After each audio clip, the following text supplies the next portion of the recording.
How to find a mentor in construction. Everyone needs a mentor. Do you have yours? So what is the impact of having a good mentor? What will it do for you? How can you approach a mentor successfully so you don't drive them off? And in what ways can you actually connect with a mentor? We're going to cover all these right now because this is huge.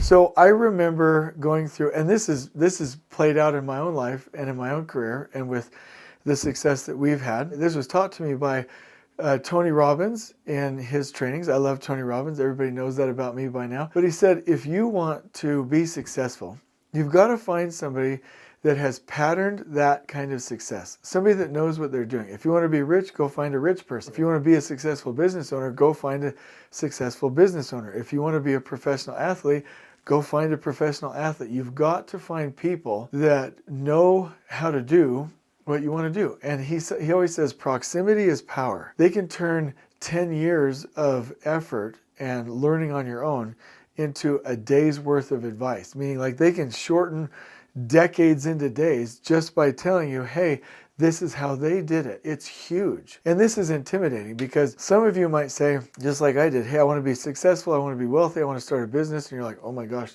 but I don't want to hang around these people like that. This is scary. Like hanging around these highly successful people is scary. And even Tony Robbins said one time he was invited on a trip with a bunch of business owners and he paid all this money to go on this trip. And Tony Robbins was just sitting on the plane with his arms crossed, and one of the business owners came over and said, you disappoint me. You're here with all these people that could benefit you, and you're over here in the corner, right? And he learned proximity, communication, listening, having a mentor is power. Having a mentor is not just, oh, can you help me in my current position? It's about obtaining the objectives and reaching the goals that you have in your life and not using, but leveraging the experience of somebody who's already been there. So this is absolutely huge, and it's probably the single most important thing. Let me tell you just an example in my life. When it came to starting a podcast and doing coaching and consulting, I had a couple of things. I had Tony Robbins,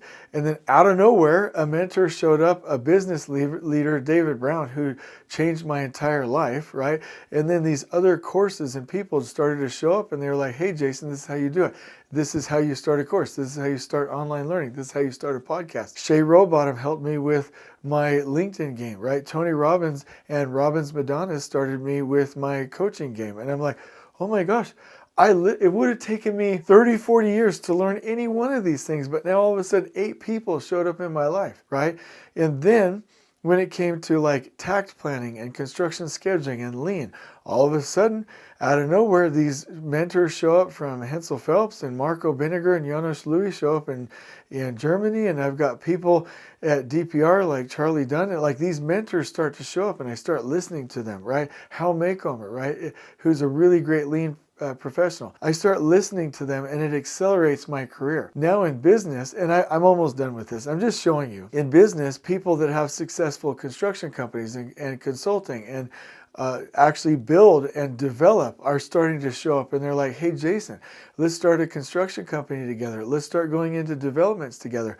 And like, I know I keep telling everybody that, but we've been in business for 3.5 years. And after 3.5 years, we have the number one field operations consulting and training company, the number one tact planning and lean scheduling consulting company in the U.S., and we're starting a construction company in the next 10 months. And in 5 years, not only will we have the money to affect the industry like we want to, we won't have to worry about money. We'll have all of these things, and it all came from mentors. So back in the day when I was like, oh, Jason, you can be wealthy, have a great family, lots of friends, do what you love, I'd be like, no, you can't. Today, right now, like I'm doing what I love. Everything I'm doing is because I choose, and we make a lot of money and we work with a lot of cool people, and I can live to the end of my days knowing that I made a difference. And it all came from mentors. So I know that was a long intro, but here we go. This is how you do it. So finding a mentor includes a lot of self-awareness, a lot of like grinding and grit and effort, a lot of networking, which is huge, and proactive outreach. So if you have any limiting beliefs of, I don't need to speak out, I don't need to network, I don't need to be self-aware, I don't need to put in the effort, or I don't need those other people, or like it's not going to work. Networking really takes some effort, and that networking allows you to go find the kind of mentors that you want to find. Okay, so this really takes quite a bit of effort, but it really pans out. It really pays off. Number one, before you go looking for a mentor and you're doing that outreach, you're doing that self-awareness, you're doing that networking, right? You're putting in that effort. Find out what you want. Where do you want to go? Who do you want to be? What do you want to accomplish? What is your big, hairy, audacious goal? What is your life's mission? What's your purpose? Like, really spend some time thinking about that. Or when you find a mentor, they'll be like, well, what do you want? And you're like, well, I don't really know. They'll literally tell you, well, Jason, you need to go think about that, because I can help you with whatever. But if you don't know what you want or where you're going, then it doesn't matter what path you take. Find out, step number one, what are your goals? Step number two, start networking with your industry. And candidly, I'll tell you that I'm, in most aspects of my life, extrovert, extrovert, extrovert. But for me, meeting new people, I'm like, ooh, I don't want to do that. You got to get over that, right? And I'm not the best at it. There's somebody that is the best at it that you should watch, which is, his name is Felipe Engineer.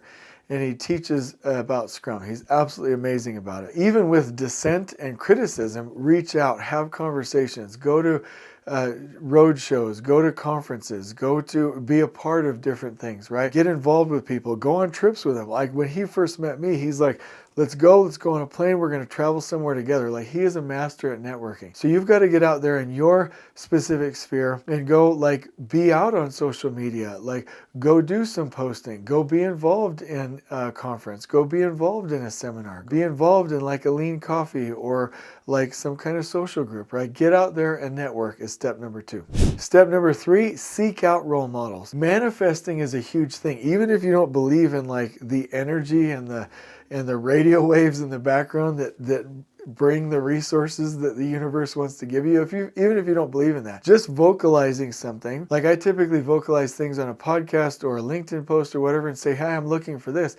And then people are like, oh, here's where. Like, they'll show up out of nowhere. So if you're looking for a role model, say it. In your company, be like, hey, I'm looking for somebody to be a mentor. Hey, I'm looking for somebody to be a role model.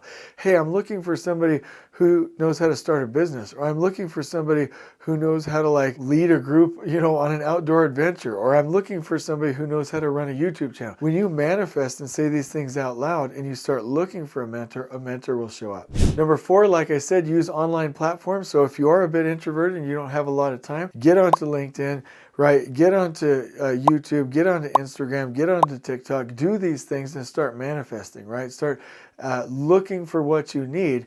And I'll tell you why, because it might find a physical human being mentor, but on your online platforms, you might find a mentor that's already giving that content out through online methods, meaning they might have a podcast. Like Katie, my wife and partner, likes to use podcasts or YouTube videos. Like she has like 4 or 5 full-time mentors because there are content creators that are doing that. There are other people that, like, maybe you have a mentor through a YouTube channel, right? This YouTube channel may be one. You might find a blog post. You might find a number of different things. But if you start getting online, you may have the communication channels to actually get a real mentor, a human being, or get the services that mentors are already providing through social media.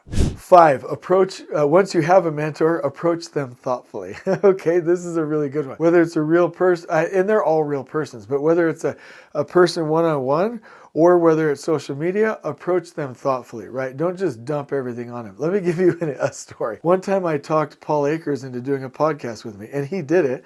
And we actually publish books through his content, right? Through his apps. And we really trying to improve the industry, and we do some fun things together. And I actually helped contribute to one of his books, right? So one time I was scheduling him for the podcast interview, and I was like dumping my problems on him. Like, hey, can you do this? Can you do this? He's like, Jason, I don't really have that schedule, right? If you want something specific, get clear about it. Do the homework, prepare, and then come to me. And then I wasn't doing it. And then Paul Akers was like, hey, Jason, I want to do this with you, but you're kind of wasting my time. If you want to do this, you've got to be more prepared. I expect this, this, this, and this. And I finally realized if I want to leverage a mentor who's very, very busy or a role model, I've got to be prepared and do my homework and make it to where I'm not wasting their time. So always approach your mentors thoughtfully. Do your homework, have a real question, make it impactful, make sure they know you've thought about it. That's key. Number 6, be open to different forms of mentorship. It's not going to happen the way you want. I remember calling a general superintendent at Hensel Phelps in SoCal. I was building a similar type building, and I was like, hey, I'm thinking this, blah, blah, blah, blah, blah, blah, blah, blah. And I remember like trying to steer the conversation. He's like, Jason, do you want my advice or not? And I'm like, yeah. And he's like, okay, then do what I say and take it the way I'm giving it to you. Kind of chewed my butt a little bit. And finally, I stopped all the being controlling and directing the conversation, wanting it a specific way. And I was like, okay, give it to me. And so he gave some assignments and some advice and some other things in a kind of an abnormal way to me, but I just was open and flexible, and I took his advice, and it paid dividends. We nailed that project based on his advice. And number 7, when you have a mentor, show appreciation and gratitude, and always just say thank you. This is a huge one for me, and it's probably one of my biggest blind spots. So many people have helped me, and I've got to like go out and thank them, right? So like, and you do too. Like, we've got to show appreciation because they want to know that they're blessing your life, and they're not doing it just for the kudos and the attaboys and the praise, but it matters to them. So always be appreciative once you find a mentor. And if you do these things, you'll have the advice that you need. And I can promise you, you're going to take decades into days with this. You've got to do it. So whatever your next big thing is, go find a mentor. And if you appreciate them, show that gratitude. Like, let's say this YouTube channel is a mentor for you. Hit that like, send me some comments, right? Because we put a lot of effort in, and know that. This is my closing statement. Your mentor puts a lot of effort into helping you. Make sure you're implementing everything that you can, and make sure you're showing that appreciation, and tell them so and report back. And I just love this topic. I'm going to give you these bullet points in a nice list in the description below. Go there, check it out, and if you ever find something that we can help mentor you about, let us know. Connect with us through our website or through email at jason@elevateconstructionist.com. At the end of the day, we're here to help in any way we can. And if we can't help, I hope you find the mentor that can take you to your next step. I hope you've enjoyed this video. On we go.